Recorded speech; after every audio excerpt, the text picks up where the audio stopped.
biggest explosion in the world, the 4 August 2020 explosion that killed people, that killed a city, that killed a nation, and no one was held accountable. I mean, we were promised a 5-day investigation, and until today, each day for us is an August 4.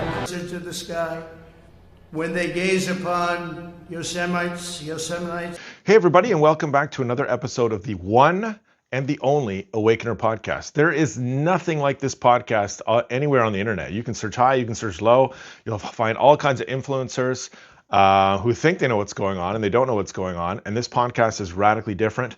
Now, if you're unfamiliar with this podcast and this is your first time listening, you're going to be lost. You're going to be lost because of the information that I share. This podcast is based on a hypothesis that the Iron Curtain collapse was faked. And it is proven to you through various research and various things that I've done to explain to you what is happening. And then once you understand this hypothesis, then you will fully understand everything that is happening right now. You'll fully understand what is happening in the US government, what's happening in the Canadian government. You'll understand why Russia and China are doing what they're doing, what's going on with Iran, and et cetera, et cetera. So before we begin, I have created a website. It is called theawakener.ca. That's one word, theawakener.ca, and you can kind of go on there and you can browse. There's lots of articles and links to various things, and it'll kind of explain you throughout world history, but what is happening today, so you can kind of grasp it. If this is your first show, we're just going to kind of get in and I'm going to explain it. So I started doing this podcast about 8 years ago. We grew to about 10,000 followers very, very quickly. And then I got shut down numerous times, and here we are kind of rebuilding again. So I kind of do this from my home, and that's just the way that it has been for the past 9 months, and it's easier for me. Now, I don't do daily episodes. The reason I don't do daily episodes is because there is so much information that people are seeing on a day. They're being lambasted, and they're missing the point of what is happening, which is there's an overall spectrum which you can see if you stop analyzing things from a microscopic perspective. Now, you live in a fallen world, ladies and gentlemen. It's very easy to see. Humanity is flawed. I'm flawed. You're flawed. There will be no peace and harmony on this planet. Throughout world history, there has been an expansion of Western values ever since the time of Constantine. Now, Constantine was obviously the leader of Rome, and this guy felt kind of soft toward Christians at the time that were being persecuted. And ever since Constantine felt soft for Christians, and the disciples were no longer persecuted, obviously, in Rome, this kind of Western ideology that you live in, if you live in the Western world, expanded like crazy.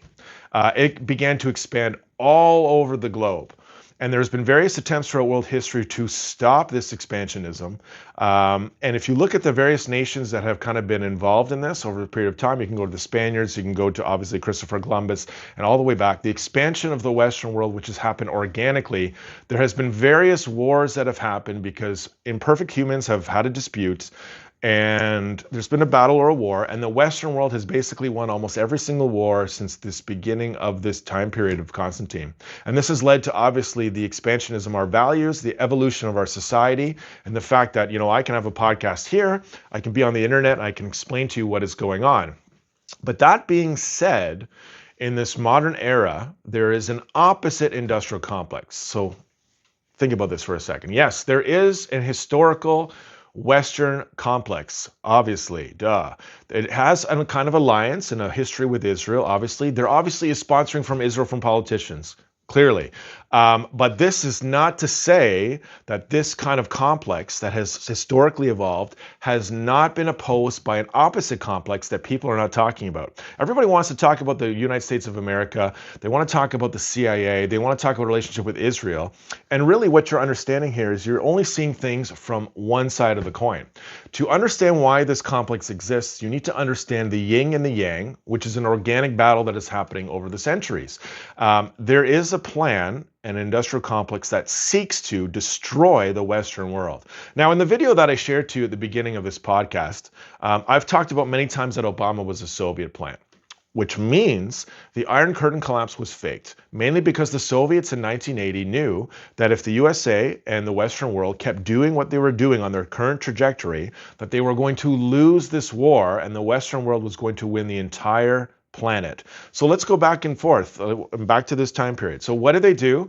The Iron Curtain collapse was orchestrated with George Soros and his organizations, which means the Soviet Union and the communists played the long game in this battle. They were willing to collapse the Iron Curtain. They were willing to give up, obviously, East Germany. They were willing to, obviously, Poland, Hungary, Czechoslovakia, all these countries, give back to the Western world, but they were going to put forward a plan of covert Soviet government. This means that George Soros and his organizations that fed anti-Soviet propaganda to the communists, which means they fed capitalism and all this Western world stuff to the Soviets to cause the collapse. Once this collapse happened, George Soros was then trusted by the USA complex and was invited over, and he set up his organizations in 1993. And ever since that happened, these organizations have taken control of every aspect of the Western world's government, including Canada, Australia, European Union, and this entire UN agenda that mainly existed historically for good, which means we would defeat evil and communism and Nazism and we'd come together as one, now is actually the opposite. It's about defeating the Western world and we're going to feed you communism. So to really understand this, Obama was a plant to set up the smash and grab job for these people well ahead of time. So going back to that video that I explained to you in Beirut, in Lebanon currently, there was a call for an investigation about the Beirut explosion that happened on August 4th, 2020, and it was crushed by the government. So everyone here thinks in the Western world that, oh my goodness, our government, the Western world, has some crazy kind of hidden agenda that they're doing militarily wise. Well, duh. So do you not think that Lebanon, Iran, North Korea, China, Russia, all these nations that align on the opposite side of ours, do you think that they have their hidden complex too? Do you not think that they have kind of hidden plans in what they were doing? Why is it that ammonium nitrate was in Beirut?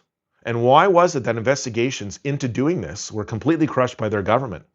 That is, most people who are aligned with that side of the world, who live in these nations, have an opposite communist complex to destroy the Western world. Now, the only reason these people are successful or have been successful so far in attacking us is mainly because the establishment government that has been created by Soros, which includes ideologues, which means most people on the left who are in politics right now, they have no idea that they're communist. They think it's about socialism and wonderful things. And actually their hidden agenda is about the collapse of the Western world, which will lead to a violent revolution and a changeover of every aspect of the Western world. So it's not just the fall of the USA and the war against the USA, it's also what is going to happen once the USA falls and how they're going to completely remake this world via force. It's very much like Yuri Bezmenov said. What Yuri Bezmenov said in those videos, you can Google Yuri Bezmenov and you can talk about this.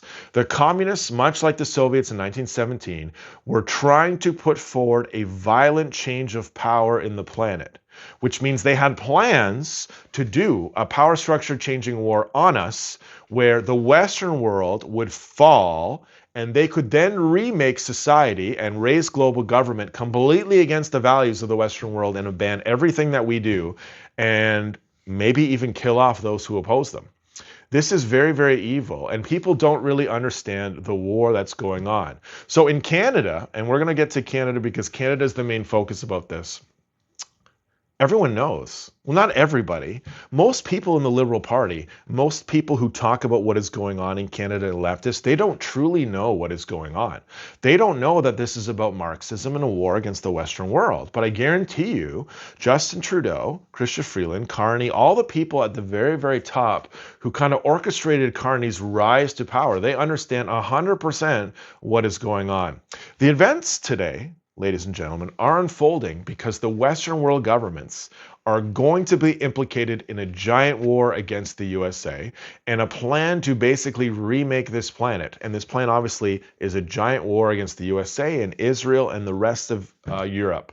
So as you know, and why the Canadian government is doing what it's doing, and I'll explain it to you once again, like I did in previous shows, Carney only came about because Justin Trudeau was so unpopular. And because he was so unpopular, he risked actually the communists in Canada. Yes, there is a deep, dark network of communists in Canada who know that this is a war against the USA. These people were almost going to lose power.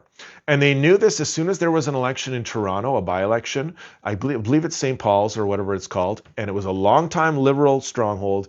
And Trudeau literally blew at this place, went Conservative for the first time in 40 years. And ever since that event happened, you can literally see that Trudeau was literally kicked out of power. Do you know who came in instead? Carney.